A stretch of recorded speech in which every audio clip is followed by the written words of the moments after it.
Exode, chapitre 14.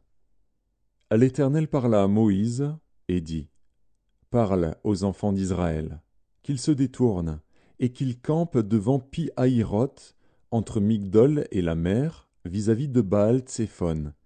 C'est en face de ce lieu que vous camperez, près de la mer. Pharaon dira des enfants d'Israël : Ils sont égarés dans le pays, le désert les enferme. J'endurcirai le cœur de Pharaon, et il les poursuivra. Mais Pharaon et toute son armée serviront à faire éclater ma gloire, et les Égyptiens sauront que je suis l'Éternel. Et les enfants d'Israël firent ainsi. On annonça au roi d'Égypte que le peuple avait pris la fuite.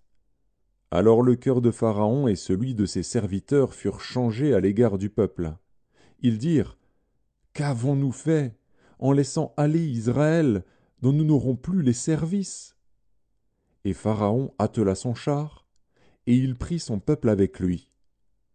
Il prit 600 chars d'élite, et tous les chars de l'Égypte. Il y avait sur tous des combattants. L'Éternel endurcit le cœur de Pharaon, roi d'Égypte, et Pharaon poursuivit les enfants d'Israël. Les enfants d'Israël étaient sortis la main levée. Les Égyptiens les poursuivirent, et tous les chevaux, les chars de Pharaon, ses cavaliers et son armée les atteignirent campés près de la mer, vers Pi-Hahiroth, vis-à-vis de Baal-Tséphon. Pharaon approchait. Les enfants d'Israël levèrent les yeux, et voici, les Égyptiens étaient en marche derrière eux. Et les enfants d'Israël eurent une grande frayeur, et crièrent à l'Éternel. Ils dirent à Moïse : N'y avait-il pas des sépulcres en Égypte, sans qu'il fût besoin de nous mener mourir au désert ? Que nous as-tu fait en nous faisant sortir d'Égypte ? N'est-ce pas là ce que nous te disions en Égypte ? Laisse-nous servir les Égyptiens, car nous aimons mieux servir les Égyptiens que de mourir au désert.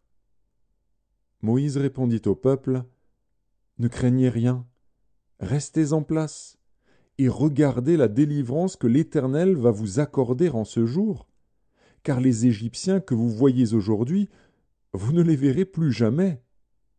L'Éternel combattra pour vous, et vous, gardez le silence. L'Éternel dit à Moïse : Pourquoi ces cris ? Parle aux enfants d'Israël, et qu'ils marchent. Toi, lève ta verge, et tends ta main sur la mer, et fends-la. Et les enfants d'Israël entreront au milieu de la mer à sec. Et moi, je vais endurcir le cœur des Égyptiens, pour qu'ils y entrent après eux.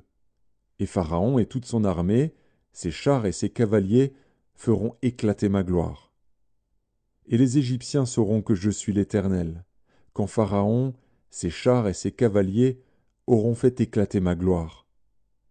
L'ange de Dieu, qui allait devant le camp d'Israël, partit et alla derrière eux. Et la colonne de nuée qui les précédait partit et se tint derrière eux. Elle se plaça entre le camp des Égyptiens et le camp d'Israël. Cette nuée était ténébreuse d'un côté, et de l'autre elle éclairait la nuit. Et les deux camps n'approchèrent point l'un de l'autre pendant toute la nuit. Moïse étendit sa main sur la mer, et l'Éternel refoula la mer par un vent d'Orient qui souffla avec impétuosité toute la nuit. Il mit la mer à sec, et les eaux se fendirent. Les enfants d'Israël entrèrent au milieu de la mer à sec, et les eaux formaient comme une muraille à leur droite et à leur gauche. Les Égyptiens les poursuivirent, et tous les chevaux de Pharaon, ses chars et ses cavaliers, entrèrent après eux au milieu de la mer. À la veille du matin, l'Éternel, de la colonne de feu et de nuée, regarda le camp des Égyptiens et mit en désordre le camp des Égyptiens. Il ôta les roues de leurs chars et en rendit la marche difficile. Les Égyptiens dirent alors : Fuyons devant Israël, car l'Éternel combat pour lui contre les Égyptiens.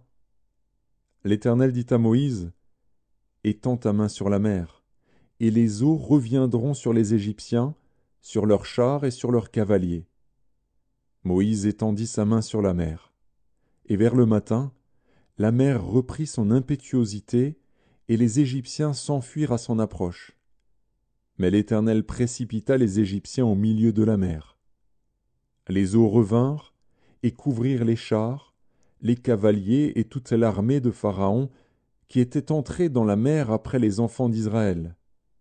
Et il n'en échappa pas un seul. Mais les enfants d'Israël marchèrent à sec au milieu de la mer, et les eaux formaient comme une muraille à leur droite et à leur gauche.